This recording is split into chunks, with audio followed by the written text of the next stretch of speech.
The truth is an irony, just like animal farm. Justice mean inequity. So who go say the truth?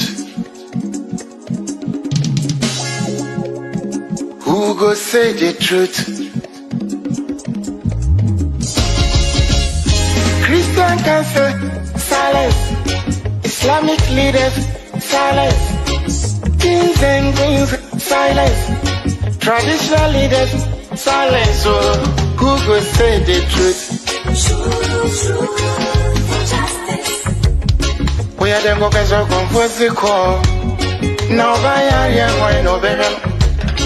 We are them go so confused the call. One guy's out here why no better.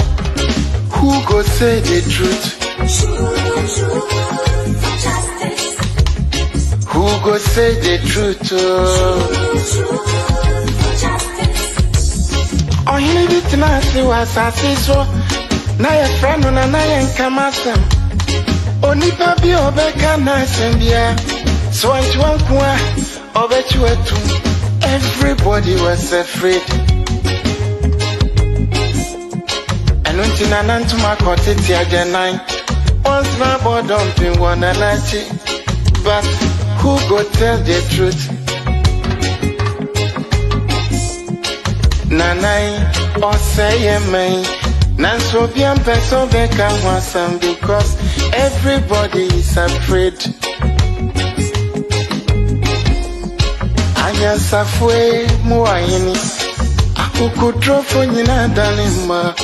Enti who go say the truth? Obiaja konson so to grow Germansa to me be a kakobrafo. Efo anyina ye. Efo when ye. Na so kutrata down na so bi dia back or why no keke. I fene for be man mo pia for efo ne cross on my mo. Anya safwe mo ayini. Aku drop for nyina dalima. And who go say the truth? Abaya di bote chino. Yedi bi bebo nyande bi. Kachi sa udi oma upipi numa.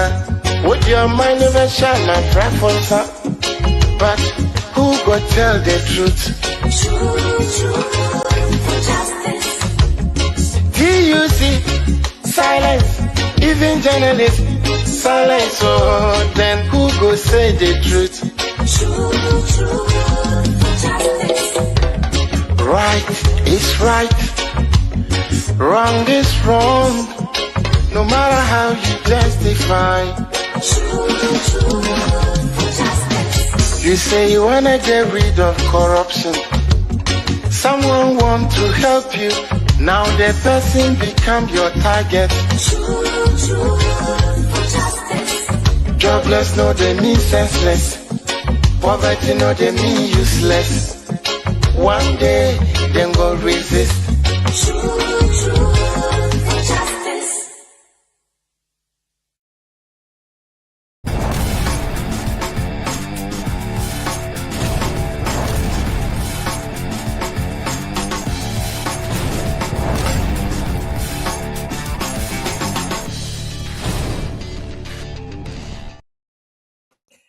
Hello, good evening, and welcome to MyView Show here live on TodayGhanaNews TV, where every week, which hasn't been the case recently, we do well to bring you the most entertaining, the most educative, the most informative socio-political discussion there is online. As I said just a while ago, we have been off air for some time. I mean, not the entire station, but this show in particular. But the last time we were online, we were here to discuss a very, very critical life and death matter. And since then, we have had a lot of support from you, our various audience and viewers across all networks who have offered us a lot of support and a lot of information. And for this, we are grateful. In moments like this, you make the work that we do worth its salt and worth the while. that we do it. So we are grateful to you, just as we welcome you to today's show. And in welcoming you, I would like to say a warm welcome to our listeners on Sakina Information Center who are joining us all the way from Tatali. We also say welcome to our listeners on Adlima Information Center. And we say a very warm welcome to our listeners on High FM 3.7 in Achimai in the Eastern region. And we say a warm welcome to our listeners on the King's Radio in Accra, and to all our viewers across all social media platforms on Facebook, on YouTube, on Twitter, on Twitch, on Instagram, and on whichever network that you are joining us from. We say a very warm welcome to you to today's show. Now, today we are going to revert to, quite a matter that is very familiar with this program, which has to do with developmental matters as they concern Ghana.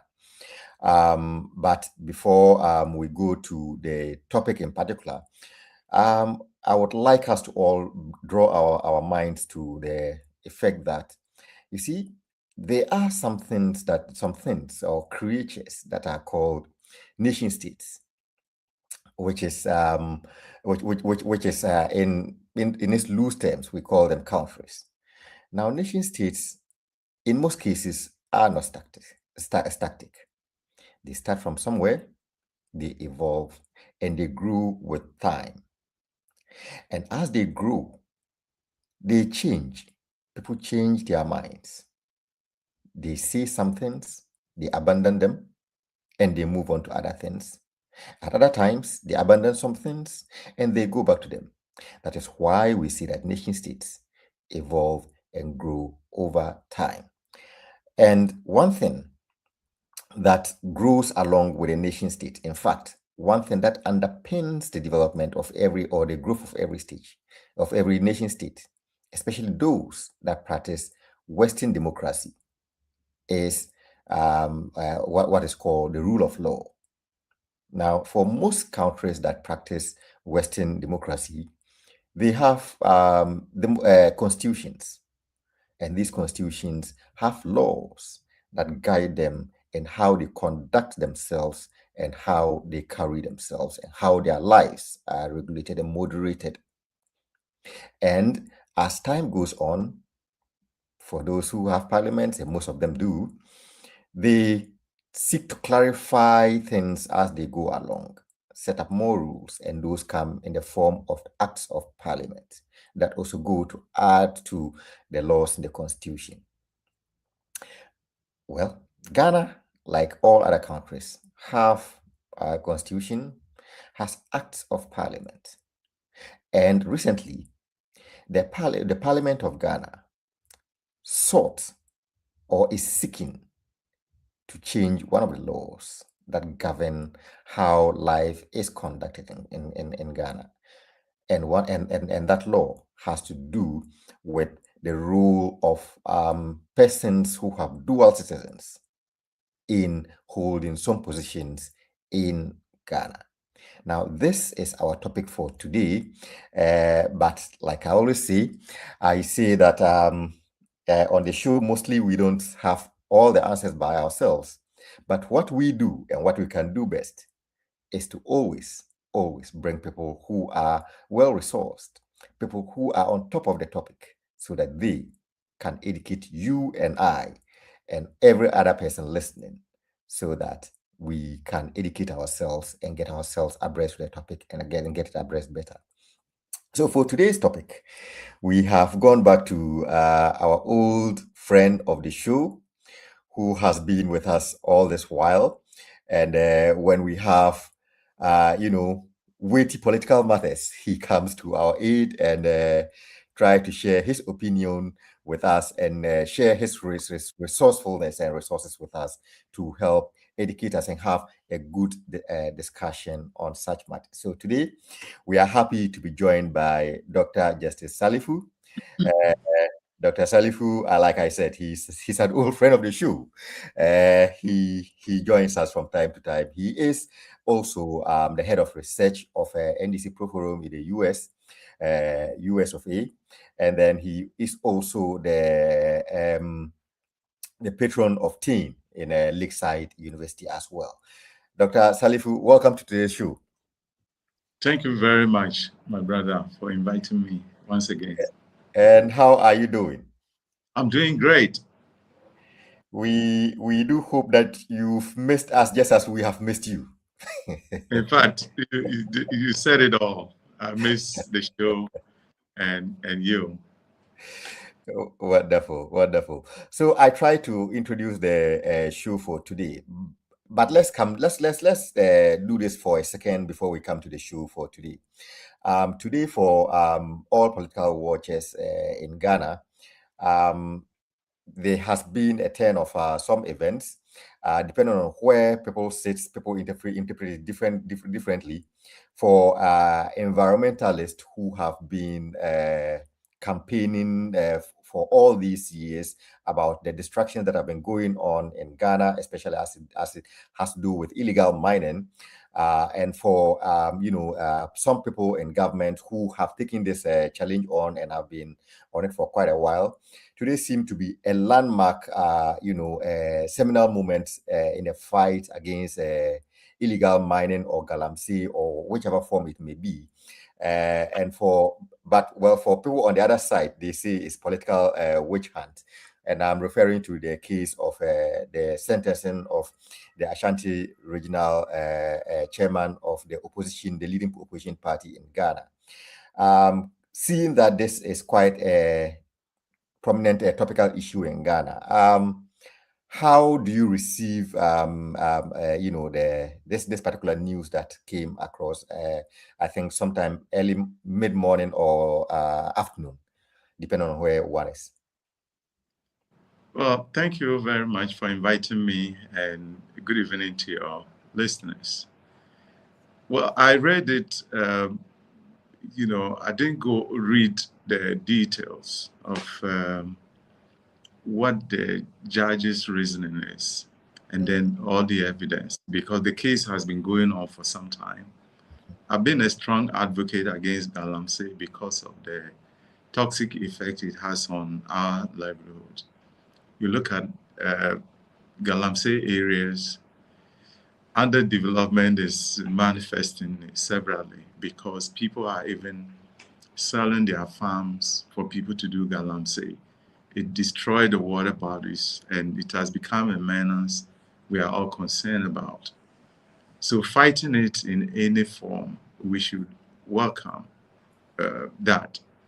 And then the president made promise he was going to fight that. The fight takes time and also different dimensions, different methods he has to employ. And I think prosecuting people who violate the laws is very much welcome. And I think President Mahama has done a yeoman's job because in Ghana, it is the government that does the prosecution. So we all look up to government. It's not government and the state does that. We have not decoupled the state from the government. And as head of government, President Mahama should be commended for taking this issue serious. Because it's human beings who create all the things that we hate when it comes to galamsey. They do illegal activities, and the rest of us are paying huge price for whatever activities they undertake that destroy our water bodies, that also cause massive destruction of our forests. We need the ecology in order to leave this world to next generation in a good form. And then people are destroying it for their selfish reasons. So I think it's welcome. But you see, anything you do to fight things that involve corruption or misbehavior, once the person is a politician, don't expect flowers. So President Mahama will definitely not get flowers from every Ghanaian. But for those of us who are concerned about this menace, I think we will give him the flowers he deserves, because this is the beginning. And I hope that he won't lax it up. He will fight it objectively, no matter the person who is involved. The person involved has a right to appeal, to defend themselves. I think it has been in court for a while now. For the politics of it, it is always going to be there. But once these things come up, it shouldn't make President Mahama to wrap up what he's doing. Because at some point, all of us will see the wisdom. All of us will see the importance of fighting corruption this way, fighting the galamsey menace this way. People will say it, but history will vindicate him. And I should applaud the president, the attorney general, and the team of investigators and prosecutors for doing a very good job. This is the beginning, and I hope it's going to continue. Even if it is an NDC person who does this, they must be held accountable. And that can make our nation great as the founders envisaged. Well, talking about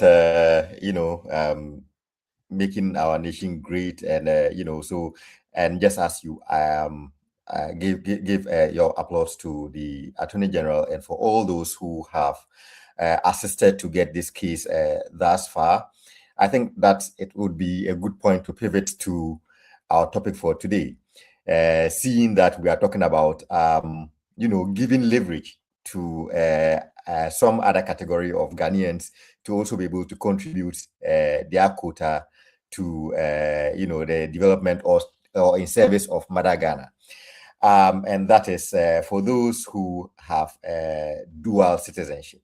Before we go into the technicalities and nitty-gritties of dual citizens and whether they qualify and the advantages and disadvantages of it, can you help us understand what is, when people say that somebody has a dual citizenship, what are they referring to? What does it mean for somebody to have a dual citizenship? The simple explanation and the meaning is that the person has citizenship in two states, in two nations. If we look at how democracy evolved, it evolved from Athens, Greece, and also Rome. If we're talking about the Greek framework, that is called democracy, which we have imported for our purpose. A citizen was someone expected to perform certain duties. A community member who is expected to defend the state, who is expected to pay taxes, who is expected to show loyalty to the state. That means full allegiance to a state. They had the city-state. So once you go out of the city-state, that obligation is not part of you again. You don't have that obligation to defend the state, to pay taxes, and all the others. Now, the Romans had a similar system, but their framework rather gave protection to citizens, no matter where they are. A citizen means that he's a member of the community, and wherever he goes, the state will still protect the person, give them equal rights like anybody who is in that state. So this is how democracy evolved, and citizenship is one of the important part of democracy or a nation state. Because as a citizen, you are considered a member. That means you don't need DNA to prove that you are a member of the community. The citizenship establishes your origin, your relationship with the state. And every human being has a relationship with the state, because the state protects you.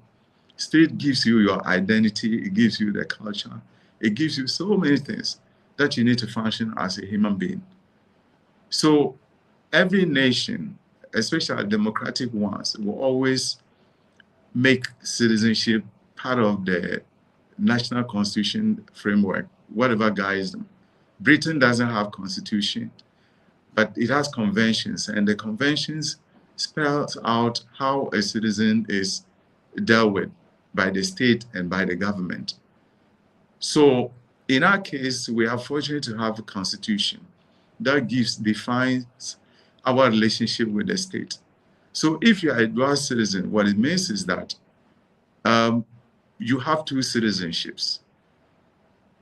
And there are a lot of ways that one can end up with this type of citizenship because due to many, many reasons that we can exhaust, people move to other places, sometimes by accident, sometimes intentional. And when this happens, the question is, are they still part of the community they left where they were born? And citizenship defines whether you still have relationship with it and what kind of relationship you have with your origin and also where you reside. So this is what brought about the idea of dual citizenship. Because when you leave your homeland, the state will have to define who you are. Although you are absent, you are still part of their community. Yeah. Okay. So now, all right. So now having gotten the background as to citizenship and its duality, before, without going into the details of the merits and demerits of it, what we have always known in Ghana until now have been that Ghanaians Ghanaians who owe so allegiance to Ghana have or had the right or had the privilege of serving, up to the highest office in the land. But that was previously not allowed to some people who owed allegiance to some other countries. Now, with this matter that has come up, is that something? Is that trying to change the status the status quo? I mean, this discussion that's in Parliament right now, is it seeking to change the status quo so that such restrictions are eliminated or removed, or what does it seek to do?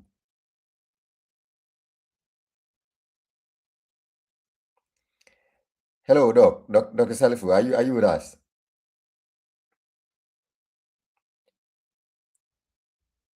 Okay, I think probably we have lost Dr. Salifu briefly. I'm sure he would rejoin us in no time. Before we left him. From the top, we tried to discuss briefly the issue of this latest issue of the sentencing of the Ashanti regional chairman of the leading opposition party to 20 years imprisonment for his role in some mining in one of the forest reserves in Ghana.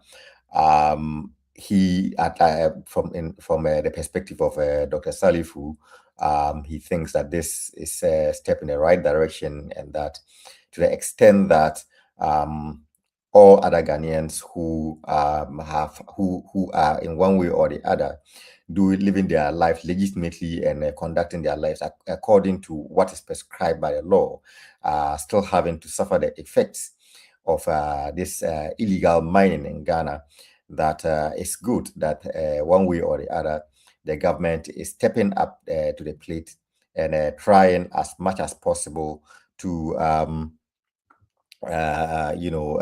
try and sanitize the system and try to get people to follow the laws, and for those who have broken the laws or fallen foul of the law, to try to set an example so that it deters other people from getting into it. I think he also commended all those who are involved in one way or the other in the prosecution so far. Dr. Salifu, welcome back. Thank you. You can see that I'm in a third world country right now.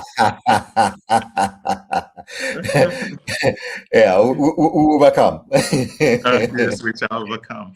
Yeah. So I think before we lost you, you had explained to us, the citizenship and its duality, and how people come to gain it, and how it shapes the relationship between people and then the nation state.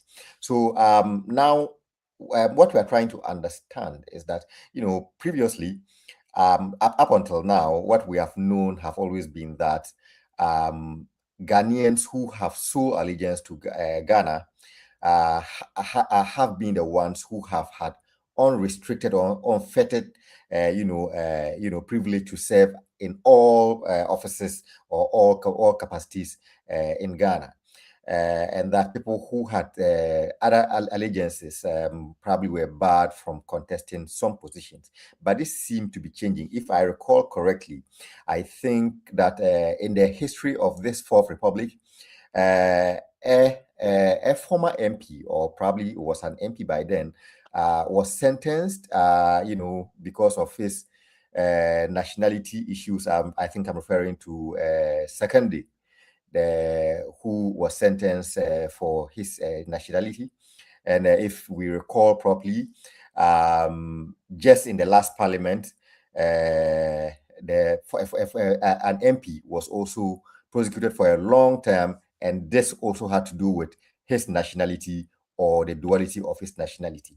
Now, does this thing that is being this act that's being considered in Parliament, does it seek to change anything? What bearing has that got to do with the dual citizens and their ability to serve in all other offices?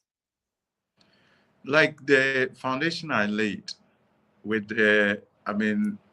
employing the Greek and Roman understanding of citizenship. If you leave your community, are you still part of it or not? And in which way are you part of it? It's like you are from a royal family, and then you move to another kingdom.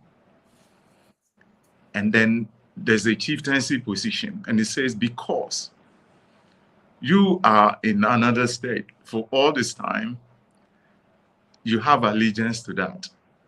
And then you can never be a chief. And it's because you have moved from your community to another. It doesn't sound right.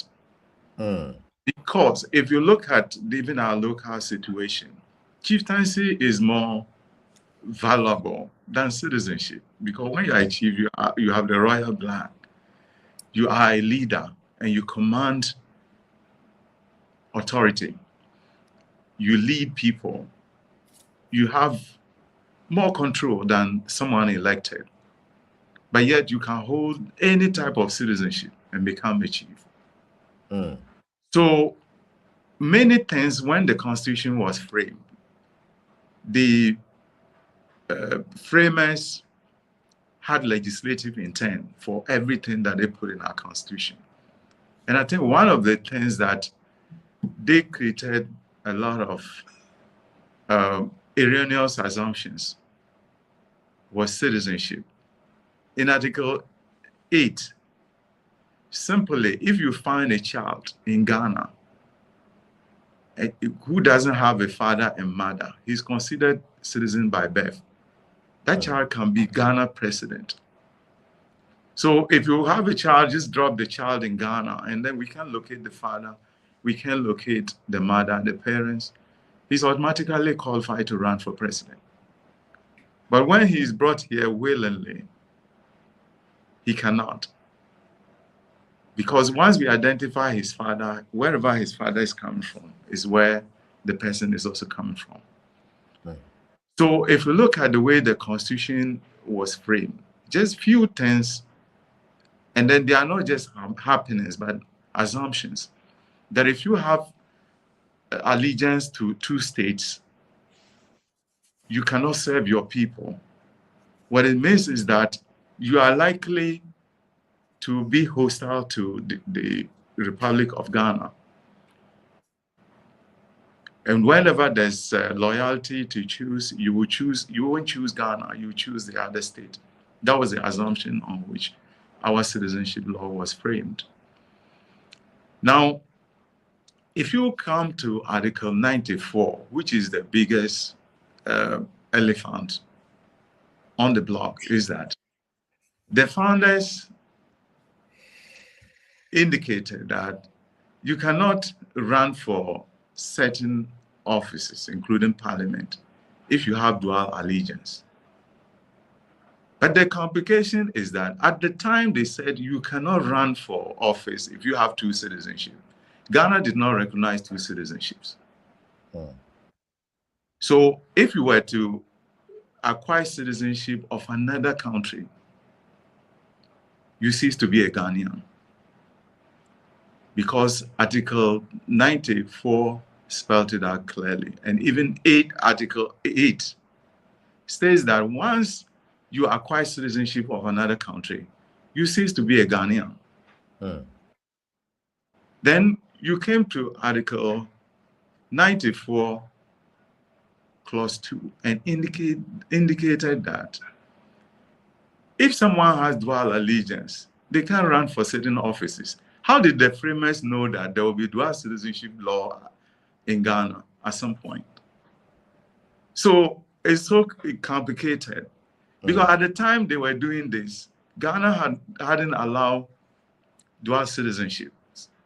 So why did Article 94 says that technically, if you can interpret it as dual citizenships because you have dual allegiance, you have two citizenships, and then you have two allegiance. And they said, no, you can't do that. In the first place, the law didn't even allow that in the first place because it says once you acquire one, give up one. So you can always be one. So for all these years, and if you look at most of the cases that you just cited, it was centered on Article 94. But the framers never elaborated what was the legislative intent. Because they could have been, if you want to speculate, you could say that, look, the person may not have full allegiance to Ghana if he has another state as a country. And then he can give information to the other country in times of war and so many issues. I mean, when it comes to maybe war or whatever it is.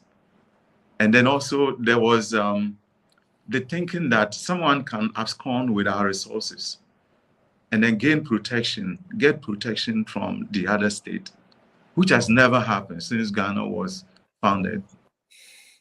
So they didn't base it on any examples. The framers just put it in as a fear that this potentially can happen. We've been running this country under this constitution for a long time. Nobody has absconded with Ghana's resources. The person who can be described as a fugitive, Kenneth Foriata, that is not an American citizen. When you talk about dual citizenship, people think that dual citizenship pertains to people in America, Britain, or and Ghana. No, there are Togolese who have dual citizenship. Yeah. That's our neighbor, our neighboring country. They go to the same farm, they fetch the same water, but they have different citizenships. So when you acquire citizenship of another country, you cannot represent people you work with on every single day. So this issue needs to be addressed because even if you take out all the reasons, the benefits that we get from dual citizens, it doesn't make logical sense to put a provision there and it's not clear. If you read that Article 94, it doesn't say citizenship. It says allegiance. What's the difference between allegiance and citizenship? Allegiance is the promise you have made to a state to be loyal to it. Citizenship is having rights to do so many things. And there's no place in this world that you can have half citizenship. It says, okay, you are given citizenship, but it's half. And then your citizenship is different from Kofi's citizenship is different from Kwame. Kwame's one is half. You can't do this, you can't do that. technically, it creates a situation where you are so limited. But under normal circumstances, a citizen is expected to perform certain functions in the context of the Athenian democracy. You're supposed to vote, and then you're supposed to be voted for. You can't vote for people and never and not be voted for. So the idea of representation has to do with the interest someone has in a community. So the constitution itself has an issue. There's this point, seeing that you are talking about allegiance. Some people say that the basic fear in having dual citizens occupy some. I think the argument that they make is that it's never been a fact that dual citizens cannot love their country, or not that they cannot serve their country, or not that they cannot help in developing their country, but that the fear is in getting them to occupy some offices that they consider as sensitive, including maybe serving high political office where people will be privy to some very sensitive security matters.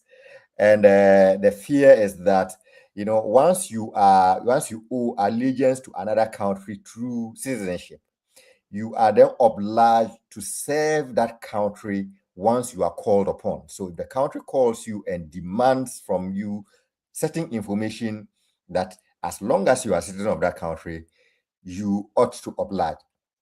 And that the duality means that you then be caught in a conflict of which master to serve, your country of birth or the country where you have acquired citizenship subsequently. What do you make of this line of thought?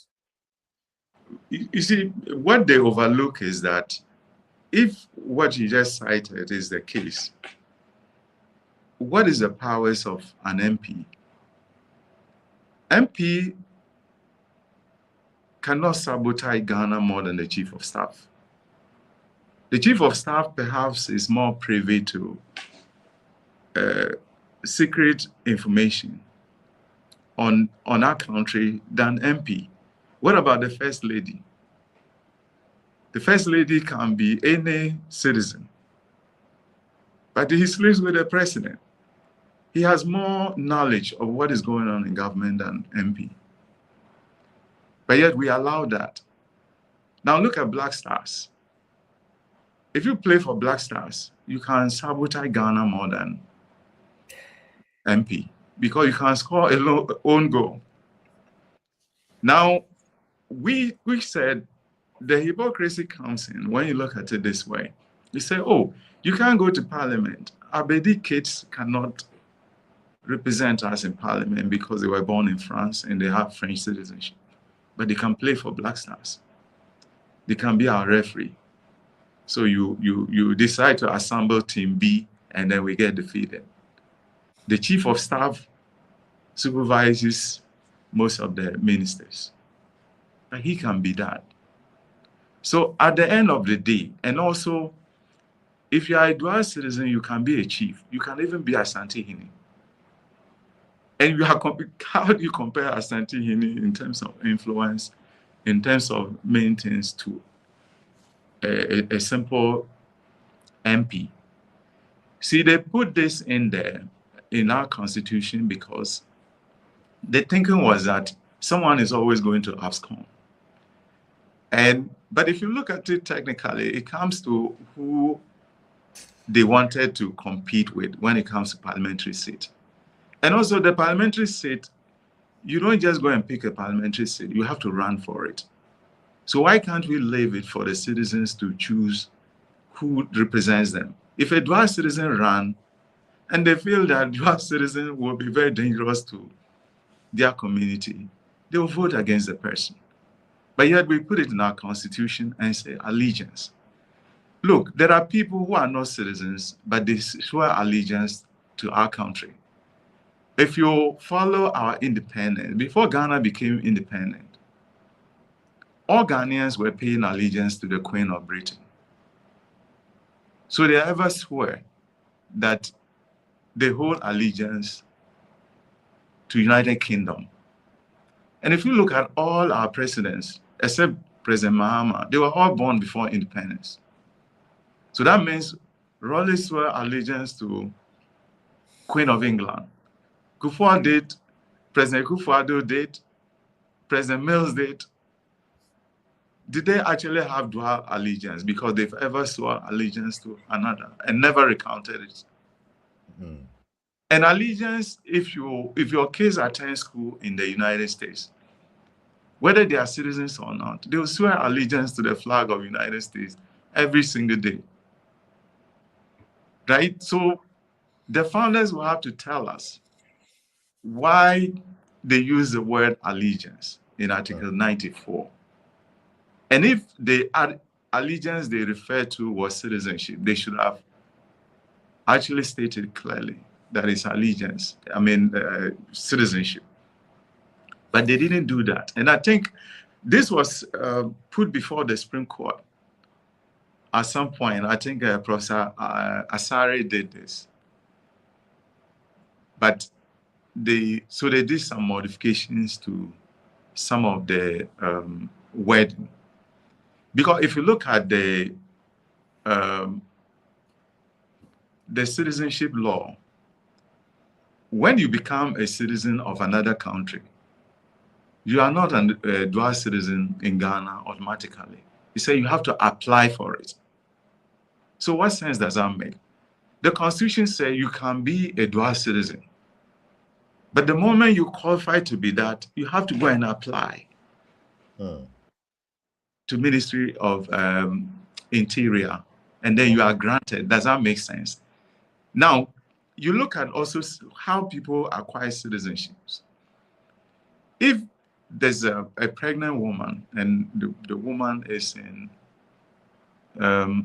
labor, they need medical attention abroad, and they fly them to US. Once they have the child can run for president in the US. They can be congressmen, they can be senators. But they need a visa to come back to Ghana.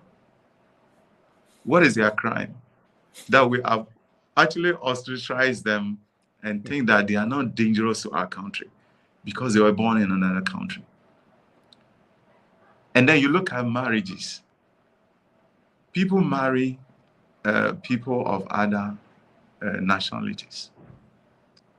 And then there's always separation when it comes to that. I remember coming from US to Ghana with my wife, who was not yet a citizen. And anytime we go to checkpoint, she will have to be treated differently whenever we enter the United States. So you look at all this, it doesn't make sense that we still have laws like that, prohibitions. We will tell someone, oh, you are half citizen, and the other one is a full citizen. Some people have fear, but if we won't have fear, let's put in the Constitution that when you have double allegiance, you cannot be a chief. But this one pertains to, if you read the amendments that were made, and mostly NDC did the amendments, because in 1996, NDC government under President Rawlings amended the Constitution. Because Rawlings himself was taken to court for not being a Ghanaian and running for president. So they wanted the interim electoral commission to disqualify him because his father is from Scotland. But he said, because of that, you are automatically a citizen of Scotland in addition to this. But Rawlings has never lived there. So where do you prove allegiance? Does he have allegiance to Scotland? No. But the Constitution didn't say citizenship. It says allegiance. And you can't prove Rawlings had allegiance to the other state. So if you look at it, what President Mahama is trying to do is to correct errors that were made by the framers.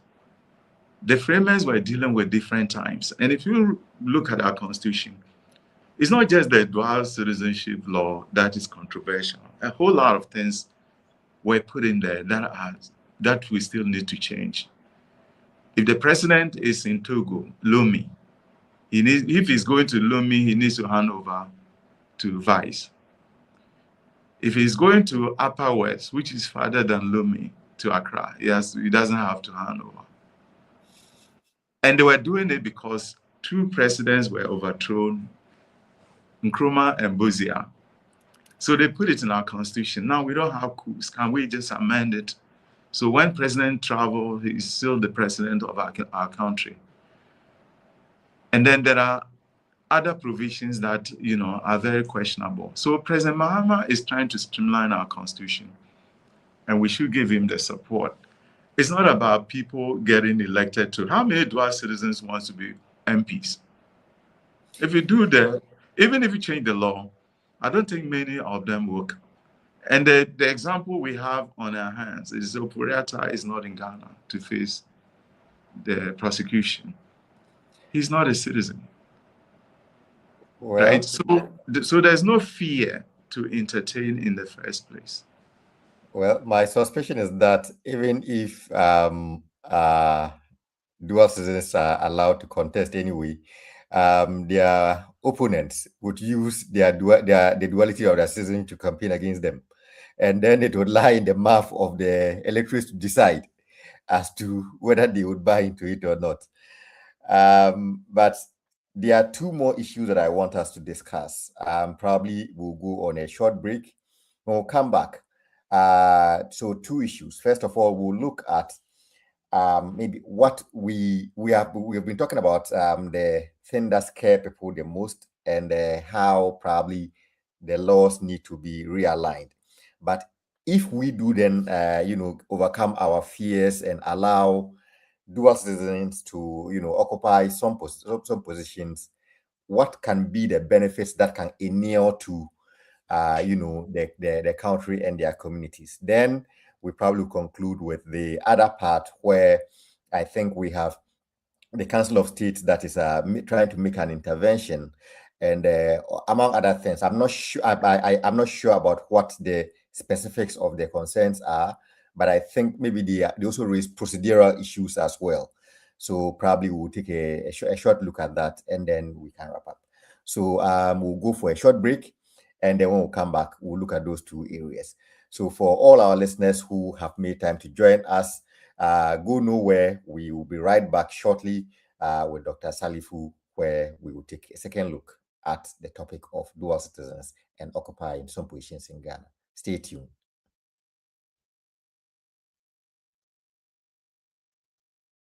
Welcome to Beyond Makeup, where beauty and confidence are taken to a whole new level. Here, we pamper and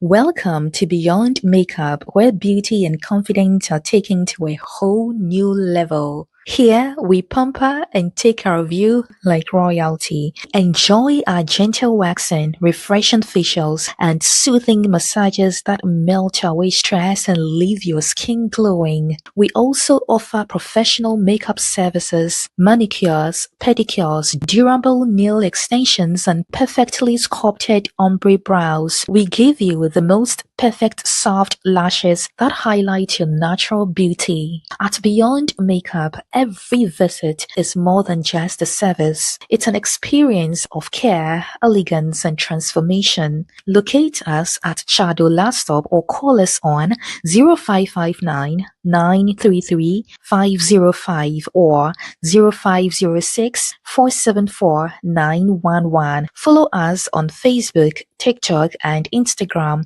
Beyond Makeup, your journey to wellness starts here.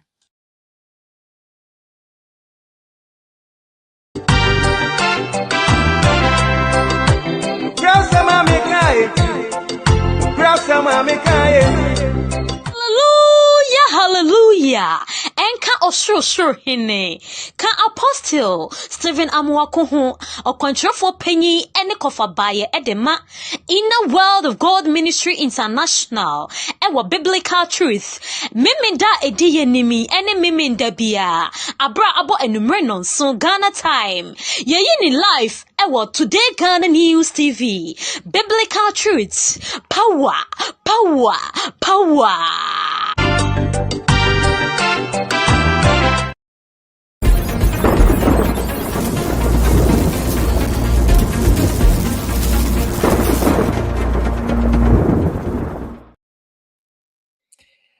Welcome back to Today Ghana News TV, MyView Show here live, where this evening we are discussing the topic of dual citizenship and their eligibility or otherwise of occupying top political positions or sensitive political positions in Ghana. And we have been joined by Dr. Salifu, who is helping us to understand the topic more and to go into it in detail.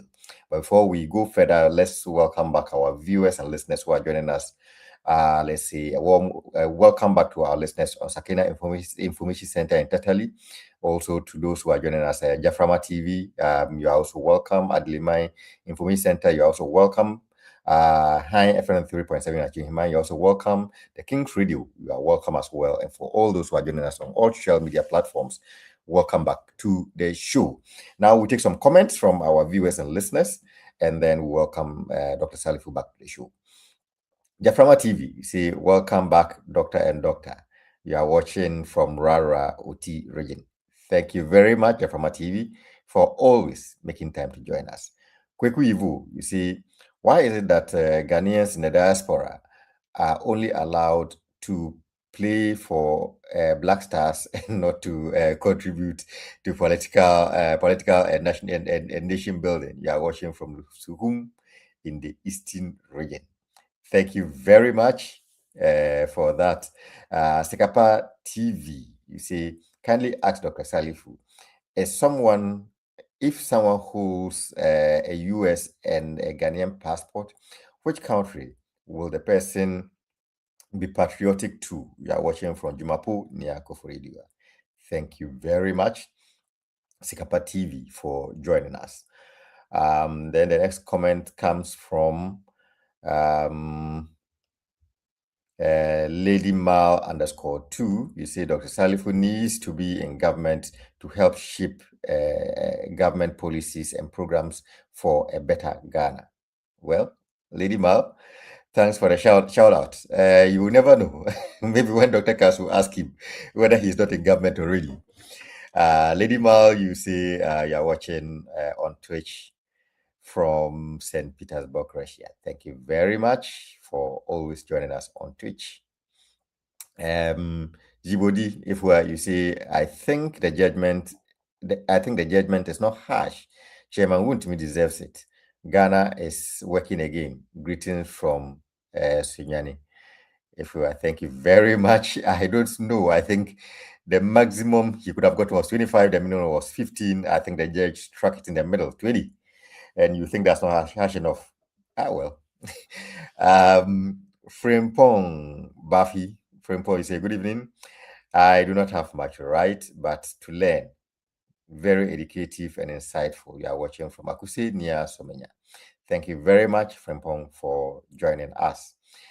Mavis Boateng, you say you are watching with your family from Lisbon, Portugal. Thank you very much, Mavis, for joining us.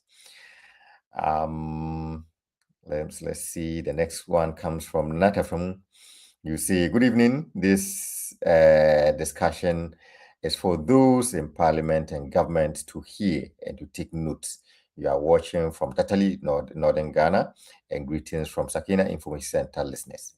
Thank you very much, Natafum, for joining us. Shamaba, you say, lesson for politicians. After stealing the money, Una refuse to pay to help the diehard grassroots. Baba Hotel. Thank you very much, Baba, for the message. Robert Kimpe, you say, good evening. The education is very deep. I'm learning something from Dr. Salifu for the first time. You are watching from Paris, France. Thank you very much, Robert. Indeed, anytime Dr. Salifu joins us, he educates us very well. NDC Diaspora Union, you say, bravo, Dr. Salifu, for this great picture and spotlight on dual citizenship. You are watching from Amsterdam, Holland. I am really enjoying the program. Thank you very much, NDC Diaspora Union. Asempa Henibuachi, you say you are watching and listening from Achim Himai. Thank you very much, Asempa Henibuachi, for joining us from Achim Himai. Nyame boy, you say, good evening. Kindly ask Dr. Salifu if he has forwarded his write-up to those in government, because he has a genuine point. You are watching from Nkwanta. Thank you very much, Nyame boy, popular tea seller in Nkwanta. Frimoyi, you say you are watching from Monthly near Ho. The discussion is deep. Thank you very much, Frima, for joining us. And thank you to all our viewers and listeners. And for those who have sent us messages, we are grateful to you, as we welcome Dr. Salifu back to the show, so that we would take a look at some of the advantages that the country has to benefit from allowing its dual citizens to serve in various positions in government. Doc, there's somebody who said, who is lobbying for you that you should join government. And I said we should ask you, maybe you're in government already. In fact, I'm in government in spirit, and I think that's important. We are discussing citizenship. So as a citizen, you must see yourself as, if you are not part of the government, you are part of the state. Mm-hmm. And they are both important for our existence. So it's not all of us that can be in government active as is expected, but we need to always be very proud of our country and our government. And President Mahama has actually impressed us so much with his delivery so far. So I think President Mahama is doing it for all of us. Well, the thing about citizenship and governance and governance is that mostly the discussion tends to always be one-sided, where citizens take back seats, and the conversation is always centered on leadership. But for leaders to exist, they need to be followers. So if there's leadership, there needs to be followership, and the followers must also follow effectively and allow themselves to be led by those they elect to lead them. Other than that, the leaders will be walking alone, and there will be nobody to lead. So we all have our role to play. I agree with you 100%. All right. Thank you very much. So let's go to some of the ways in which allowing this, or giving the opportunity, opening the doors for dual citizens to occupy the so-called high offices, maybe like some of the advantages or some of the benefits that these can have for the state. At the top of my head, every time we read the budget or we talk about economics, we set off from the point that remittance in Ghana right now surpass foreign direct investment that come from outside. And most of these remittances come from our brothers and sisters who are outside Ghana, and most of who hold dual citizenship. That is maybe that's a good starting point, no? Yes. This is what the figures you just quoted are those that the government is able to track. There are other things people bring in here that we don't track. And Ghana is so fortunate to have very large, population abroad. That brings a lot into the country. People own businesses. People own so many things. Dual citizens. And, people who live abroad. And that has always been there to stimulate the economy. They have businesses and they employ people. I know quite a number of people in that department, and they are helping in growing our country significantly. And then dual citizens represents Ghana very well in many respects. I'm a dual citizen, but trust me, if you take my American passport, it's indicated place of birth Ghana. So even if you think you are an American, America doesn't think you are American like that. They think you are Ghanaian. And then you come to Ghana, they say, oh, you are half citizen. You can only do this, you cannot do that. You can pay tax, you can do all kinds of things. And many countries across the globe now uses citizenship to, promote diversity and then broaden the citizen base, improve the quality of citizenship. If you have citizens and the quality is not good, you end up having free riders. I'm not saying Ghanaians who are in Ghana are free riders, but most people who live abroad contribute significantly. They do many things. They support their families back here. And if you live in an advanced country, you will understand why people become dual citizens. For example, in America, if you become a citizen of that country, you can bring your father, you can bring your mother, you can bring your wife. Your father who will not get good medical care in Ghana, you can bring them to America to get good medical care. And there's certain services. Because look at the trajectory in our country, most of our politicians die abroad. Because when they get to some point, they are sick, they take them out. And ordinary people, we cannot do that. Farmers' kids. But fortunately, if someone who cannot do that also have a child who is in abroad, they get to benefit the same way as the politicians who are against this law being repealed, amended. So there are a lot of benefits that come with it. And we're looking also to promote diversity. People come with different experiences, different culture. Now, for most part, anytime government tells you that they are building capacity of workers, they send them abroad. I've never seen any group come to Ghana to build their capacity. So people who live abroad, who learn variety of things, they finally bring them here. And that enriches our society. It kind of enriches us in several ways. And if you go to Parliament today, most of the people who are representing us, their kids are abroad. Their families are over there, and some of them live there. I have friends who are in Parliament and they live in the US for almost 40 years.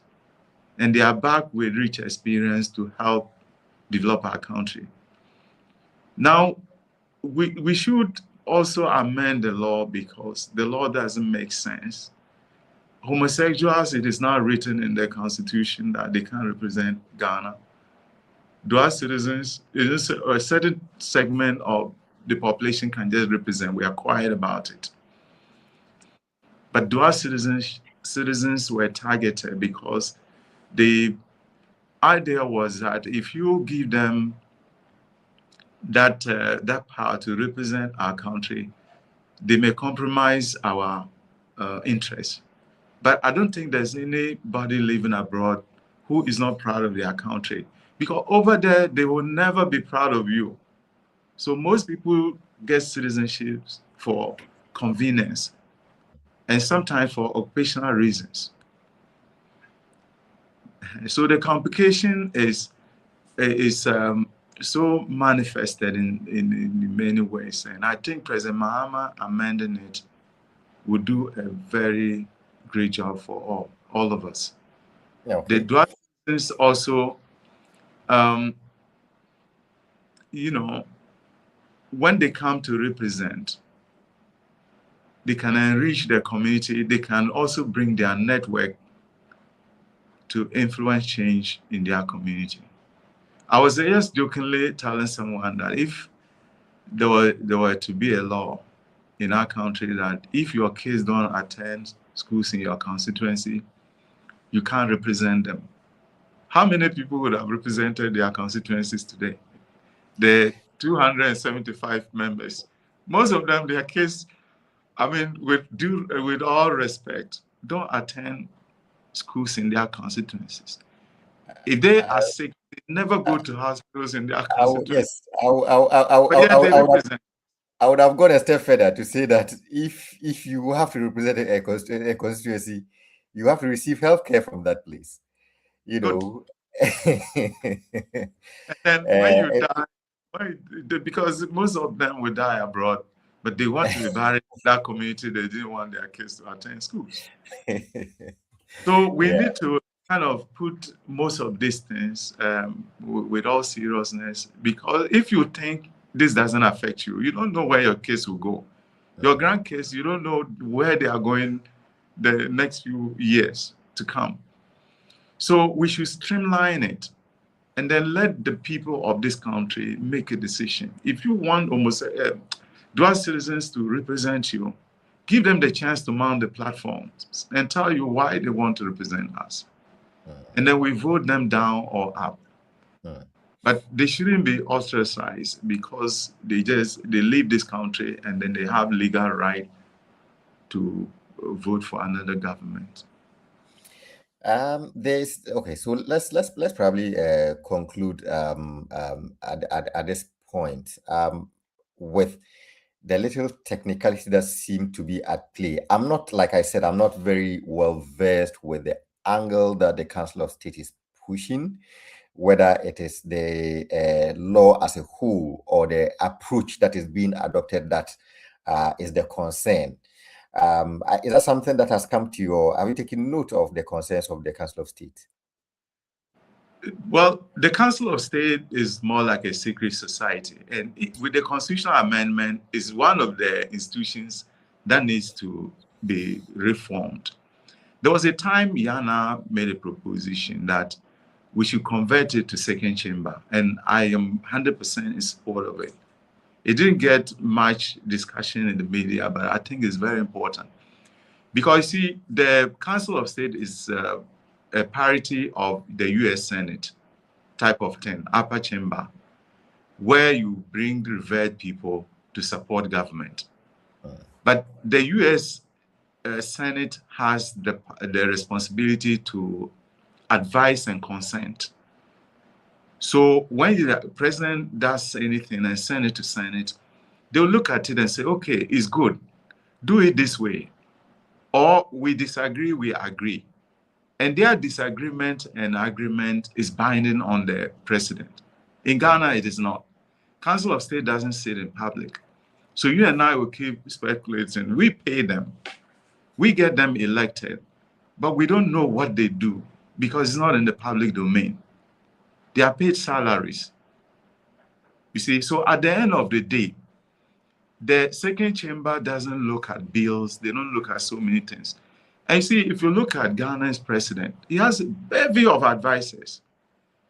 The ministers advise him. The appointed people at the presidency advise him. Even the first lady advises the president. So upon all this, we believe that we have to get some old folks, former IGP, this and that, to be advising him, and he can reject it anytime he don't want to reject. He won't say he has rejected it, but he just wouldn't factor it. So I think their advice, I'm also so blinded because of the way it operates as to what is the rationale. And the complication is that the Council of State before agreed to the bill because the bill did not wasn't put in Parliament just this session. It was done by the old Council of State, and they agreed that the amendment should take place. And the new one has come to review what is the rationale, what advice are they giving president, and it's in secret when they are supposed to be public institutions. So it should be reformed so that we can have an upper chamber, and the upper chamber must have members from every segment of our population. There must be chiefs, there must be workers, there must be all kinds of people, farmers, and then we get representatives to sit in there. So that anytime Parliament comes out with a bill, they will give it a second eye and say, we have agreed or we have disagree. So where Parliament goes wrong, they can come out with, technical, input to make sure that our government work effectively. And I think President Mahama is thinking this way, but I think he is not touching the Council of State. He rather wanted the Parliament to be reformed that way. It's a good idea, but when we create upper chamber, it brings all kinds of people, because you don't expect a paramount chief to sit in the same meeting with ordinary people.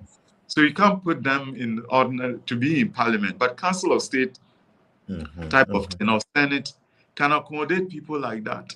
Yeah, the chiefs can't speak, they can't participate in politics. So that would have also been a good way to accommodate. They can't do the kind of politics we do in Parliament. Yes, they can't do that. Considering the fact that these days they feel them exchanging blows. Yes. Anyway, yeah. So in conclusion, so we would I think we'll wrap it up at this point.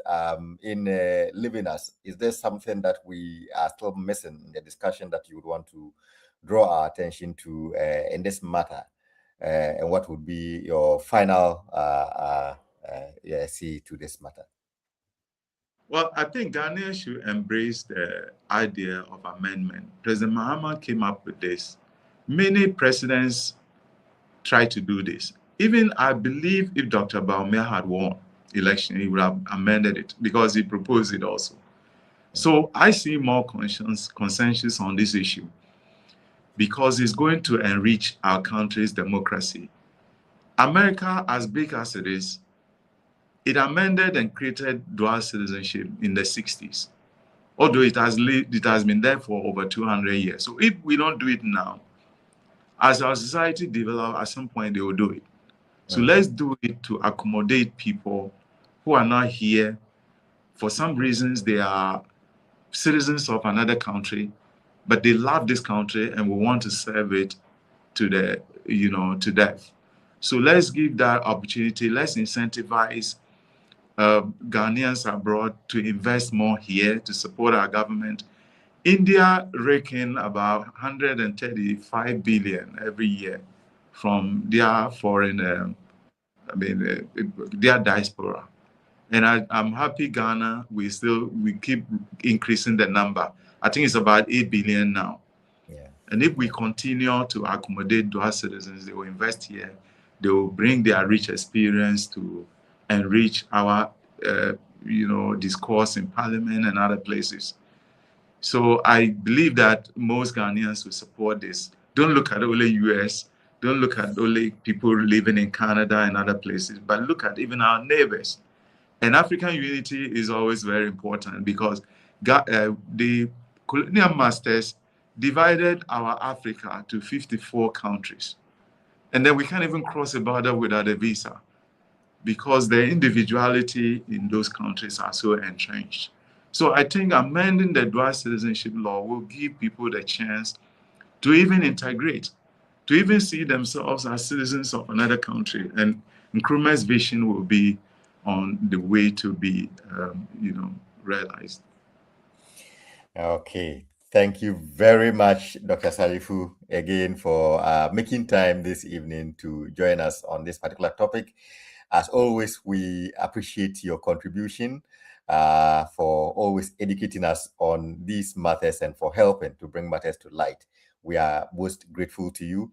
And like you said, that by amending this law, it would give a lot of Ghanaians the opportunity to contribute their quota, just as you are contributing your quota as a dual citizen to the development of Ghana.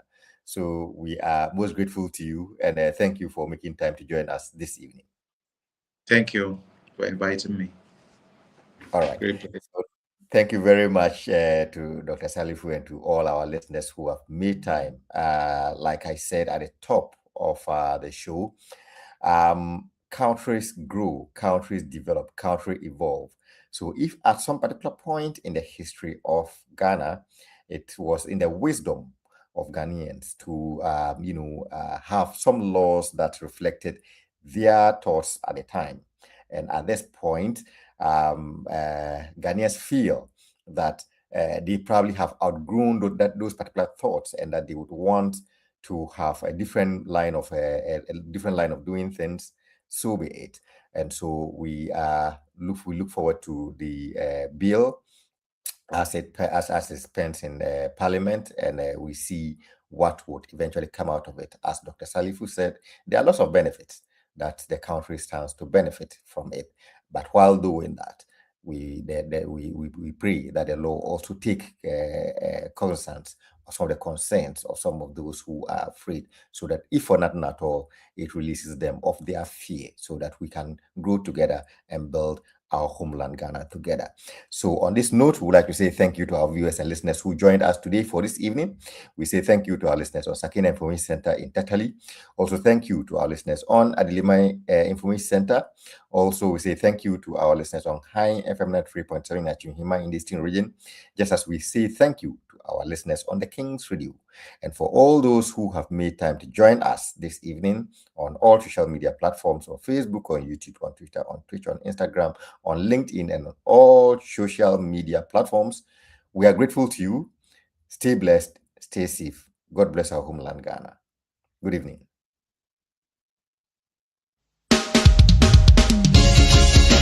The country where I come from, the truth is an irony. Just like animal farm, justice mean inequity. So who go say the truth? Who go say the truth? Christian can say silence, Islamic leaders silence, kings and queens silence, traditional leaders silence.